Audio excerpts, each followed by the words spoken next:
Hello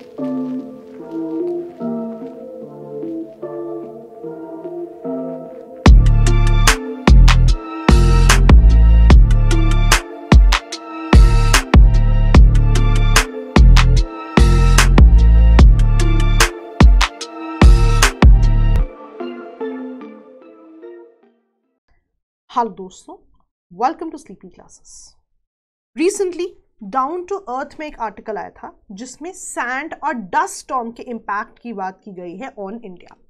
now down to earth में जो article आया था दैट स्पोक अबाउट इंडिया, लेकिन इंडिया के आसपास के रीजन्स की भी बात की है जहां पे डस्ट स्टॉर्म्स का बहुत ज़्यादा इम्पैक्ट आया है। तो पूरा ही आर्टिकल हम डिस्कस करेंगे। डस्ट स्टॉर्म्स क्यों आते हैं ये भी हम डिस्कस करेंगे, ऑल्दो बहुत डिटेल में आर्टिकल में मेंशन नहीं था, but we'll start with that, we'll start with the background and then we'll see कि what does the study say कि इस पर्टिकुलर सैंड और डस्ट स्टॉर्म का इम्पैक्ट क्या है। और एक बहुत इंपॉर्टेंट बात, शायद हमेशा हम इमेजिन करते हैं कि जो ये सैंड और डस्ट स्टॉर्म्स है इनका कुछ ना कुछ नेगेटिव ही इम्पैक्ट होगा। So before we end the lecture हम इसके कुछ पॉजिटिव एस्पेक्ट भी देखेंगे जो इस स्टडी में देखे गए हैं and then will talk about the conclusion as well.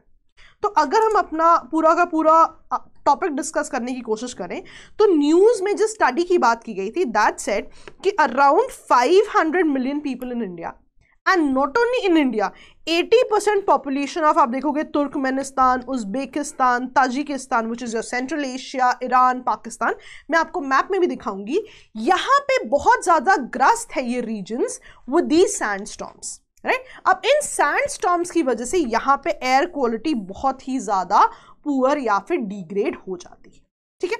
तो अगर मैं आपको कैटेगोरिकली दिखाने की कोशिश करूं तो आप देखोगे हम इंडिया की बात कर रहे हैं, हम सेंट्रल एशिया की कुछ कंट्रीज़ की बात कर रहे हैं, हम पाकिस्तान की बात कर रहे हैं, ईरान की बात कर रहे हैं। सो द आइडिया बीइंग कि इस पर्टिकुलर रीजन में बहुत ही ज़्यादा दिक्कतें हैं सैंड स्टॉर्म्स या डस्ट स्टॉर्म्स की, ठीक है।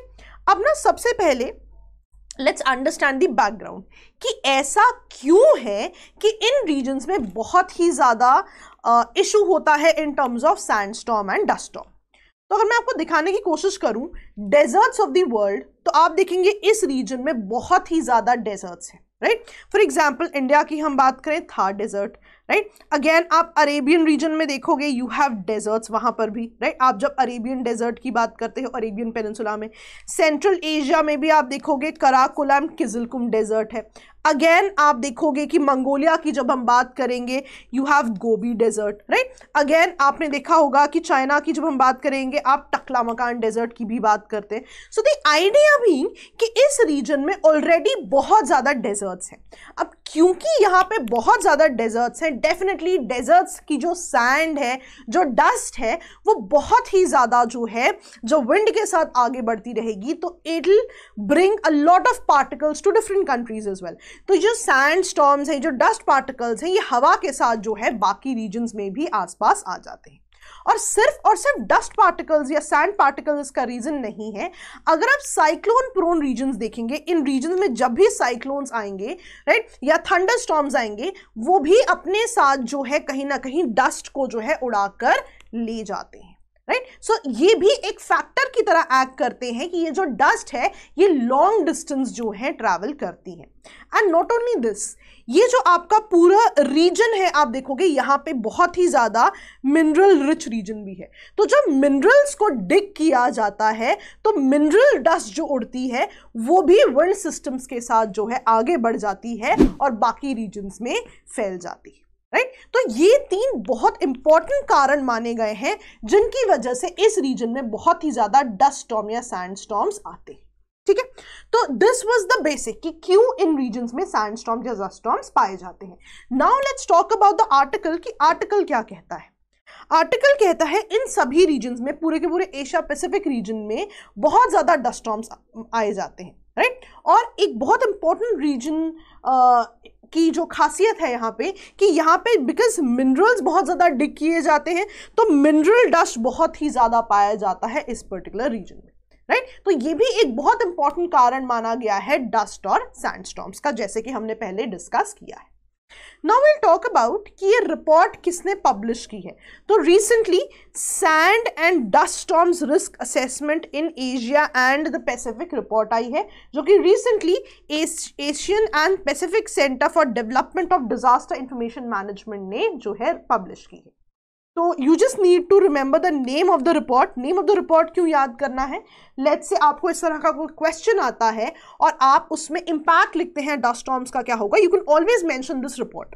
जब आप रिपोर्ट्स को मेंशन करते हैं तो आपके आंसर की ऑथेंटिसिटी जो है अपने आप बढ़ जाती है। जब आपको डिजर्टिफिकेशन पे क्वेश्चंस आते हैं, जब आपको एसेज आते हैं, तो शायद हम एक रिपोर्ट ढूंढते हैं कोट करने के लिए। So this could be that particular report जो कि आप अपने एग्जाम में मेंशन कर सकते हैं। ठीक है जी। अगला हम देखते हैं इंपैक्ट की बात करते हैं। तो सबसे पहला इंपैक्ट आता है इस आर्टिकल के अकॉर्डिंगली एनर्जी इंफ्रा पे। So energy infra could be anything, है ना, ट्रांसमिशन लाइंस हो सकती हैं, पावर केबल्स हो सकते हैं, ग्रिड सिस्टम्स हो सकते हैं। तो देखा गया है कि इन countries like India, China, Pakistan जो है बहुत ही ज्यादा लॉसेस होते हैं एनर्जी इंफ्रा के जब ये डस्ट स्टॉर्म्स आते हैं, right. And they also coated कि कितना अमाउंट का लॉस होता है। So you can easily imagine कि ये जो डस्ट स्टॉर्म्स आएंगे तो जो इंफ्रा पे इंपैक्ट होगा, राइट, जब इंफ्रा पे ही इंपैक्ट हो जाएगा तो जो एनर्जी आगे जानी थी, जो इलेक्ट्रिसिटी आगे जानी थी, डेफिनेटली उस पर भी बहुत ज्यादा इंपैक्ट पड़ेगा, राइट। सो ये पहला इंपैक्ट मेंशन करती है ये पर्टिकुलर रिपोर्ट जो कि सैंड और डस्ट स्टॉर्म्स का माना जाता है। नेक्स्ट इंपैक्ट की अगर हम बात करें, डिक्रीज इन यील्ड। तो इन सेंट्रल एशियन कंट्रीज या countries like Pakistan, Turkmenistan, cotton production जो है बहुत इंपॉर्टेंट माना जाता है इनकी इकोनॉमी के लिए, राइट। जीडीपी में बहुत बड़ा कंपोनेंट है इनका कॉटन इंडस्ट्री। तो होता क्या है, जब ये डस्ट डिपॉजिट हो जाती है वहां पे प्लांट्स में जहां पर एग्रीकल्चर हो रही है, तो दिक्कत कहां आती है कि अब ये जो डस्ट आ रही है इनमें तो सॉल्ट कंटेंट है, हमने डेजर्ट्स देखे ही थे। अब ये जो सॉल्ट कंटेंट है ये इन क्रॉप्स पे जो है सेटल हो जाते हैं, और प्लस इनकी जो जमीनें, जो सॉइल कंटेंट है वो भी सॉल्टी हो जाता है, राइट। सो बेसिकली होगा क्या कि जो एक स्टैंडर्ड कंडीशन थी कॉटन प्रोडक्शन की, now it will be hampered, क्योंकि प्लांट्स में भी सॉल्ट कंटेंट बढ़ गया है which is toxic for the plants, and also जो सॉइल है वहां की जिसमें ये प्लांट्स उगाए जा रहे हैं वहां पर भी सॉल्ट कंटेंट बढ़ गया है, जिससे अल्टीमेटली क्या होता है, आपकी कॉटन की जो यील्ड है वो बहुत ज्यादा डिक्रीज हो जाती है। तो कहीं ना कहीं इन रीजन्स में डस्ट स्टॉर्म्स और सैंड स्टॉर्म्स की वजह से यील्ड भी डिक्रीज मानी जाती है। ठीक है जी। चलिए अगला देखते हैं, मेल्टिंग ऑफ आइस, रादर इसका कास्केडिंग इफेक्ट बहुत ज्यादा है। अब ना इमेजिन करो हिमालयन रीजन, ना हिमालयस हम इमेजिन करते हैं सिर्फ इंडिया के कॉन्टेक्स्ट में, बट आप देखोगे हिमालयस काफी बड़े हैं, राइट। जब हम हिंदू कुश रीजन की बात करते हैं, तिब्बतियन प्लेटू की बात करते हैं, नेपाल हिमालयस की बात करते हैं, so it affects a lot of region, right. सो अब आप इमेजिन करो कि इन रीजन्स में है ग्लेशियर्स, राइट। आपको पता है कि ग्लेशियर्स हैं आइस से ढके हुए हैं, राइट, ठीक है। तो होता क्या है, आप एनसीईआरटी में भी पढ़ते हो कि एल्बिडो होता है इन आइस पार्टिकल्स का या ग्लेशियर्स का, यानी कि लेट्स से कि यहाँ पे आइस है, so it reflects most of the sunlight जो इस पे इंसिडेंट होती है, राइट। तो होता क्या है कि बहुत ज्यादा हीटिंग नहीं होती, एल्बिडो की वजह से जो है बहुत ज्यादा हीटिंग नहीं हो पाती। नाउ इमेजिन अ कंडीशन कि इन जगहों पे बहुत ज़्यादा डस्ट पार्टिकल्स, सैंड पार्टिकल्स और इनके साथ साथ जो एटमॉस्फेयर में ब्लैक सूट होता है, एरोसोल होता है, ये इन डस्ट के साथ मिलके इस बर्फ पे जो है स्टिक कर जाए। अब ये जो एरोसोल पार्टिकल्स हैं, ब्लैक सूट पार्टिकल्स हैं, इनकी टेंडेंसी होती है टू एब्जॉर्ब द हीट। अब होगा क्या, जो आइस पहले पूरा का पूरा majority part of the insulation reflect कर रही थी, अब वो क्या करेगी, बिकॉज इस पे बहुत ज्यादा एरोसोल्स या ब्लैक सूट पाया जाएगा, वो इनको एब्जॉर्ब कर लेगी। Now once these glaciers absorb this particular insulation, तो क्या होगा, ग्लेशियर्स मेल्ट होने शुरू हो जाएंगे। तो आप देख रहे हो, जब आप कहते हो कि पोल्यूशन से ग्लेशियर्स मेल्ट हो रहे हैं, इसका मतलब इस मैकेनिज्म से होता है कि जब भी इस पे पोल्यूटेड पार्टिकल्स आएंगे तो एल्बिडो नहीं रहेगा, रिफ्लेक्शन बहुत कम हो जाएगी और सारी हीट क्या होगी, एब्जॉर्ब हो जाएगी बाय दीज पार्टिकल्स।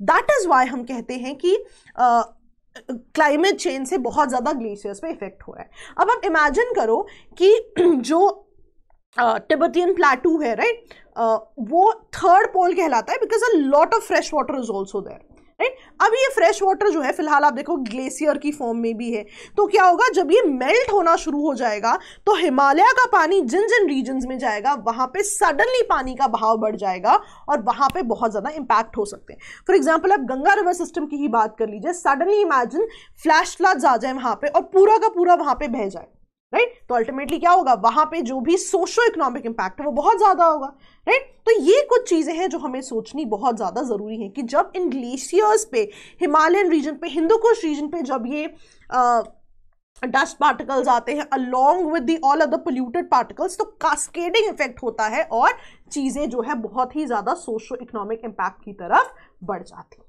ठीक है जी, चलिए और आगे चलते हैं एसडीजी। सो एक और पॉइंट था, आपको पता है कि सस्टेनेबल डेवलपमेंट गोल्स जो हैं बहुत ज्यादा न्यूज में रहते हैं। तो according to the study 17 sustainable development goals में से 11 गोल्स को जो है ये एसडीजीज जो है डायरेक्टली अफेक्ट करते हैं। ठीक है जी, चलिए नेक्स्ट। अब एक बहुत इंपॉर्टेंट पॉइंट, हम हमेशा कंसिडर करते हैं कि शायद सैंड स्टॉर्म्स का इंपैक्ट खराब ही होगा, लेकिन इन सर्टन केसेस कभी कभी पॉजिटिव इंपैक्ट भी देखा जाता है।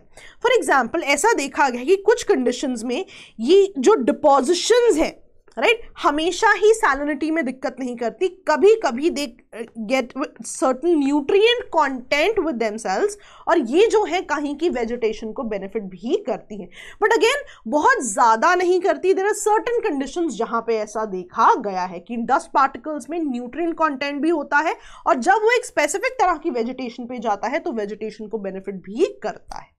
दूसरी तरह का इफेक्ट जो कभी कभी देखा जाता है कि डस्ट पार्टिकल्स में कभी कभी आयरन कंटेंट भी देखा जाता है।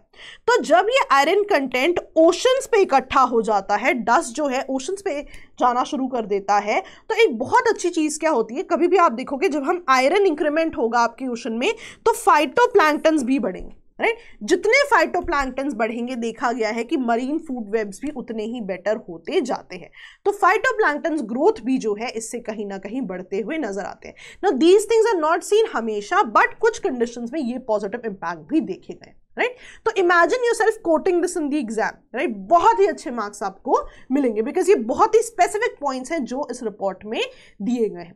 तो कोशिश कीजिए कभी भी आपको डेजर्टिफिकेशन से एसोसिएटेड क्वेश्चंस आए, सैंड या डस्ट स्टॉर्म से एसोसिएटेड कोई डायरेक्ट क्वेश्चन आ जाए, उनके इंपैक्ट पे क्वेश्चन आ जाए, तो अब आपके पास एक फुल फ्लेज्ड आंसर है for any sort of question, for any sort of essays as well. आपको ये भी पता है कि डस्ट स्टॉर्म्स क्यों आ रहे हैं, उनका इंपैक्ट भी पता है, both positive and negative impact as well.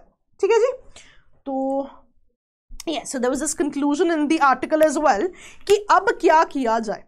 सो अब क्या किया जा रहा है कि कहीं ना कहीं स्ट्रैटेजाइज करना पड़ेगा कंट्रीज को, राइट। ये जो सैंड और डस्ट स्टॉर्म्स हैं इनका सोशो इकोनॉमिक इंपैक्ट जो है इसको अंडरस्टैंड किया जाए, स्टडी किया जाए, राइट। इनको जो है कॉन्स्टेंटली मॉनिटर किया जाए और इनके लिए एक अर्ली वार्निंग सिस्टम भी बनाया जाए सो दैट जो ऐसे ज्योग्राफिकल एरियाज हैं जो हमेशा ही एट रिस्क होते हैं उनके रिस्क को मिनिमाइज किया जा सके और मिटिगेट करने के लिए भी स्टेप्स लिए जा सके। तो अब एक फुल फ्लेज्ड आंसर बन जाता है आपका विद कंक्लूजन। कोई भी आपको पार्ट पे क्वेश्चन आ जाए, you will easily be able to solve the question. ठीक है जी, चलिए जैसा कि मैं हमेशा कहती हूँ कि हमेशा हम एक क्वेश्चन डिस्कस करते हैं, तो बिकॉज हमने कहीं ना कहीं वेस्ट एशिया, अरेबियन पेनिनसुला की बात की है और उससे आसपास के रीजन्स की भी बात की है, तो यूपीएससी एक प्रीवियस ईयर क्वेश्चन देखते हैं, which of the following is not a member of gulf cooperation council. तो आप जो हैं पढ़िए इसके बारे में, गल्फ कोऑपरेशन काउंसिल क्या होता है, कौन कौन से इसके मेंबर्स हैं, और डेफिनेटली आप मुझे कमेंट सेक्शन में बताइए कि कौन सा आंसर था जो आपको लगता है कि सही है। ठीक है जी, so that is all from my end. I hope we've been able to contribute in your preparation. तो इसी तरह से हम कोशिश करते रहेंगे कि हर 2 मिनट सीरीज में कुछ नया तरीके का कंटेंट आपके लिए लेके आए सो दैट आपकी प्रिपरेशन को हम और ज़्यादा एनरिच कर सकें। तो चलिए दोस्तों, all the best, keep revising, bye bye.